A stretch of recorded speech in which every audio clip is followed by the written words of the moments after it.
Bonjour à tous. Aujourd'hui, on va voir un autre exemple de traçage des diagrammes d'Ubuntu.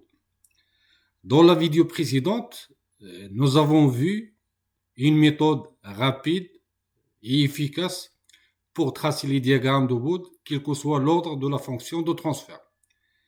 Dans cette vidéo, on va appliquer cette méthode sur cet exemple. Donc, nous avons ici une fonction de transfert, JS, égale à 1 plus 2S multiplié par 100 plus S divisé par 10 plus S. Donc, cette vidéo, on va voir comment tracer les diagrammes d'Ubuntu de cette fonction. Comme on a dit dans la dernière vidéo, pour tracer les diagrammes d'Ubuntu, pour cette méthode, il y a 10 étapes. La première étape, il faut rendre la fonction de transfert sous la forme canonique. Donc ici, nous avons le GS égale à 1 plus 2S. Ce terme, il est déjà écrit sous la forme canonique puisque ici, il commence par 1 plus 2S. Ce terme ne s'écrit pas sous la forme canonique puisque ici, il commence par 100. Donc pour le rendre sous la forme canonique, on va factoriser par 100. Ce terme, lui aussi, ne s'écrit pas sous la forme canonique. Donc, ici, on va factoriser par 10. Ici, nous avons 100 divisé par 10, donc on peut simplifier. 10 divisé par, 100 divisé par 10 égale à 10. Donc, après simplification, on va trouver la forme canonique de cette fonction de transfert qui est égale à 10 multiplié par 1 plus 2S multiplié par 1 plus S divisé par 100 divisé par 1 plus S divisé par 10.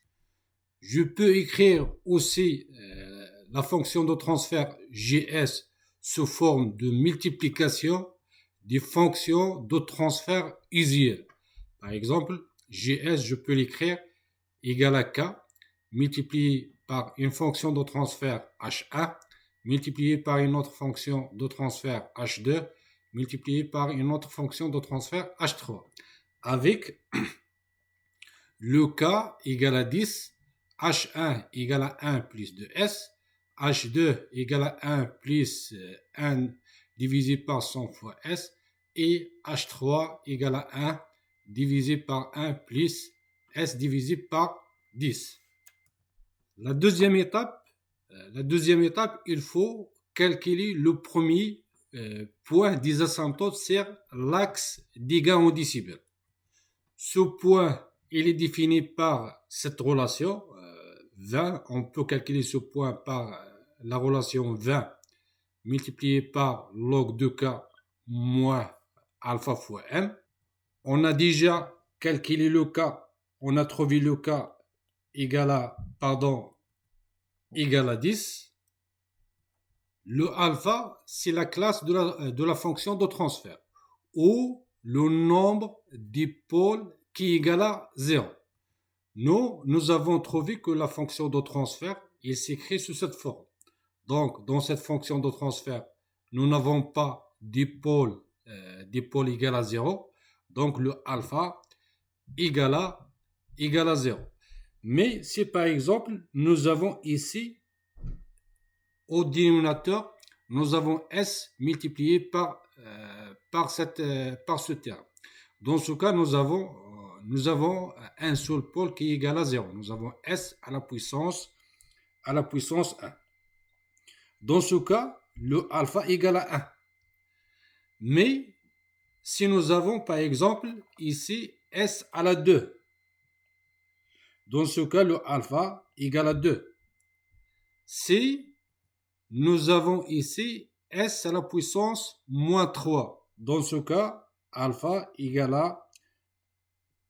à moins 3. Mais dans notre exemple, le alpha égale à 0. Le m est la puissance de la première 10 sur le papier semi-log. Nous, on va travailler sur ce papier semi-log. Donc, la puissance, le premier 10, nous avons ici. Donc ici, nous avons le premier 10. Nous avons 10 à la puissance moins 2. Et le m, c'est la puissance de la première 10. Donc, la puissance de la première 10 est égale à moins 2. Donc ici, nous avons le m égale à moins 2. Donc, le premier point, il sera égal à 20 multiplié par log de 10 moins 0, le alpha 0 multiplié par moins 2. Nous avons le log de 10 égal à 1. Donc, ce point égal à 20 décibels. Et la représentation de ce point, il est ici. Donc, le premier asymptote, il va commencer de ce point. La troisième étape, il faut calculer et représenter les pulsations de cassure des fonctions H1, H2 et H3. Comme on a dit dans la dernière vidéo, que la pulsation de cassure, c'est la puissance, c'est le point de rencontre entre deux asymptotes ou le point d'intersection entre deux asymptotes.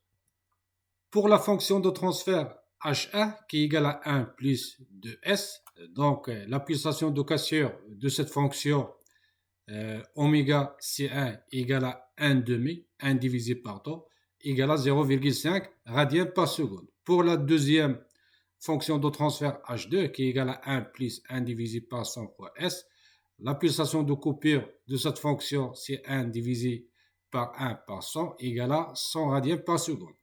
La troisième fonction de transfert, H3 égale à 1 divisé par 1 plus 1 divisé par 10 fois S.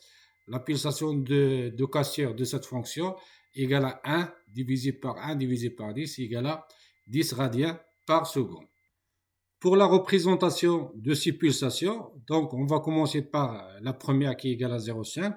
Nous avons ici 0,1. Ici 0,2, 0,3, 0,4 et ici nous avons 0,5. La deuxième pulsation par ordre, c'est 10. Donc nous avons ici la deuxième pulsation et ici nous avons la troisième pulsation de cassure. La quatrième étape, on va calculer et on va représenter les pentes des asymptotes des gains en décibels.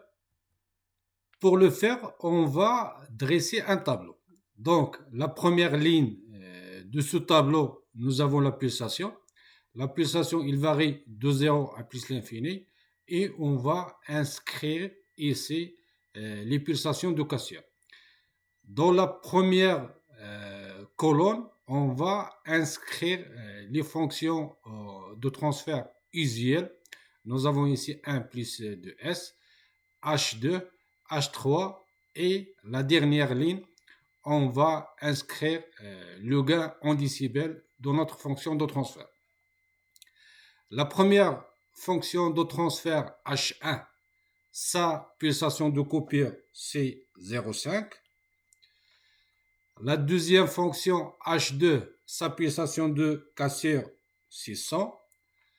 La fonction de transfert H3, sa pulsation de cassure, est égale à 10. Pour la première fonction de transfert H1, comme on a dit, sa pulsation de cassure égale à 0,5. L'asymptote entre 0 et la pulsation de cassure. L'asymptote, il est de pente égale à 0. Et de la pulsation de cassure jusqu'à l'infini, cette fonction H3 a une asymptote de pente égale à plus 20 décibels par décade. La deuxième fonction de transfert H2, de 0 jusqu'à la pulsation de cassure, il a une asymptote de pente égale à 0. Et de la pulsation de cassure jusqu'à plus l'infini, il a une asymptote de pente égale à plus 20 décibels par décade. Pour la fonction de transfert H3, de 0 à 10, nous avons une asymptote de pente égale à 0. Et de 10 jusqu'à plus l'infini, nous avons une asymptote de pente égale à moins 20 décibels par décade. Pour déterminer les pentes des asymptotes du gain en décibels dans notre fonction de transfert, on va utiliser le principe de superposition. Donc, sur l'intervalle 0 à 0,5, on va faire la somme de toutes les pentes des asymptotes. Donc ici, si on fait la somme de ça, il va donner 0. Si on fait la somme de ça, il va donner une asymptote de pente égale à plus 20 décibels par décade. Si on fait la somme de ça, on va voir une asymptote de pente égale à 0. Et si on fait la somme de tout ça, on va voir une asymptote de pente égale à 20 décibels par décade. Donc, comme on a dit que les pentes des asymptotes du gain en décibels de la fonction de transfert, sur l'intervalle 0, 0,5, nous avons 0. Sur l'intervalle, donc ici, c'est l'asymptote rouge ici. Comme on a dit, c'est le point de départ ou le premier point qu'on a calculé dans la deuxième étape égale à 20.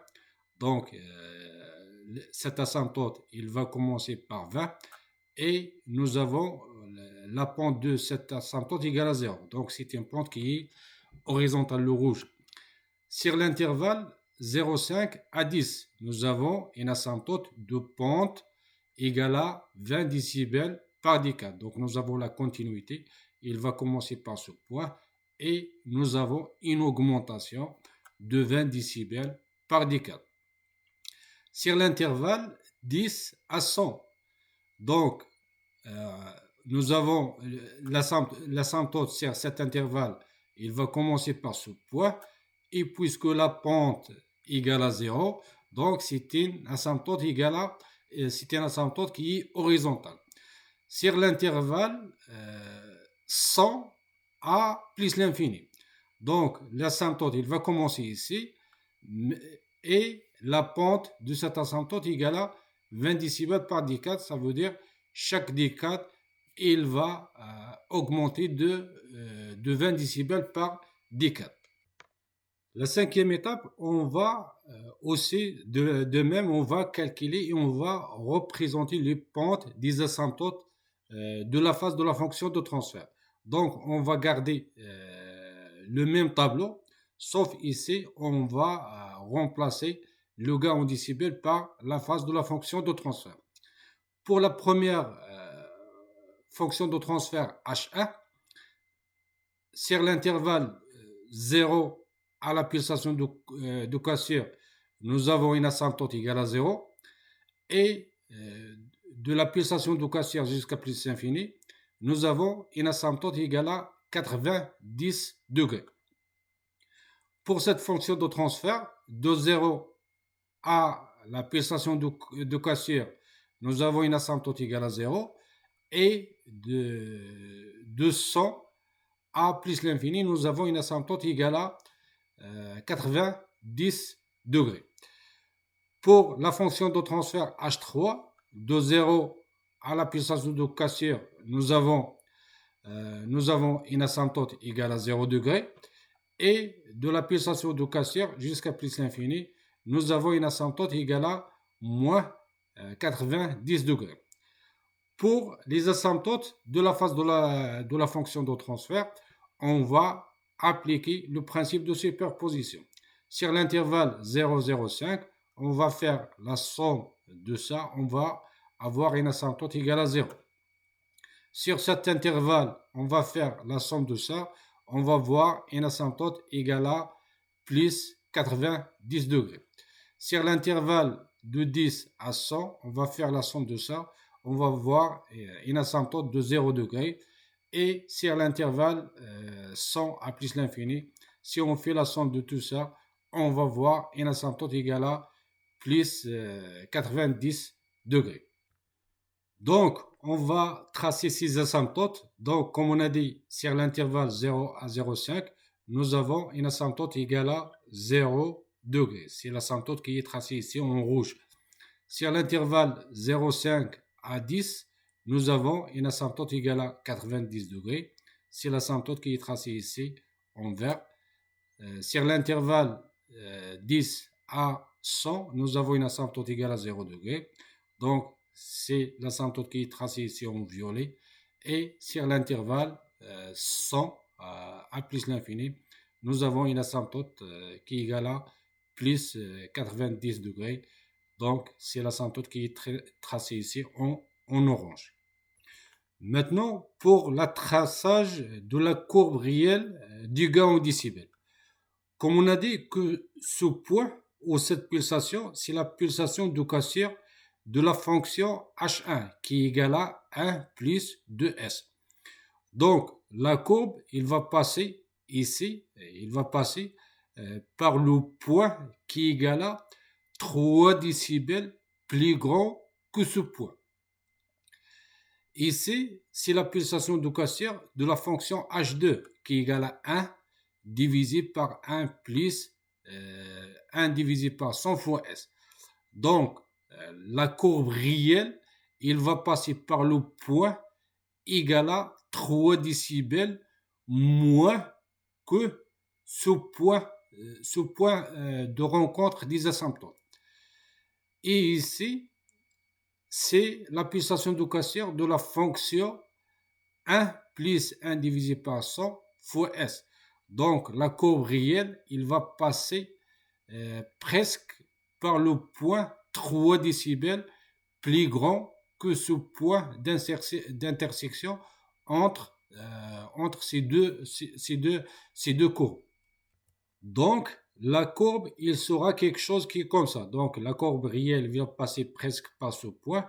Ici, il va rejoindre la courbe qui est en rouge.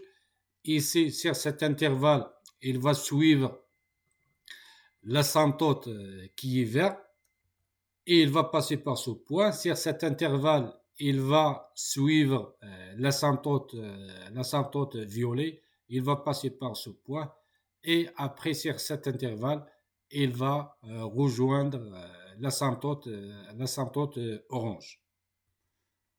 Pour la courbe de la phase de la fonction de transfert, sur cet intervalle, il va rejoindre la courbe rouge.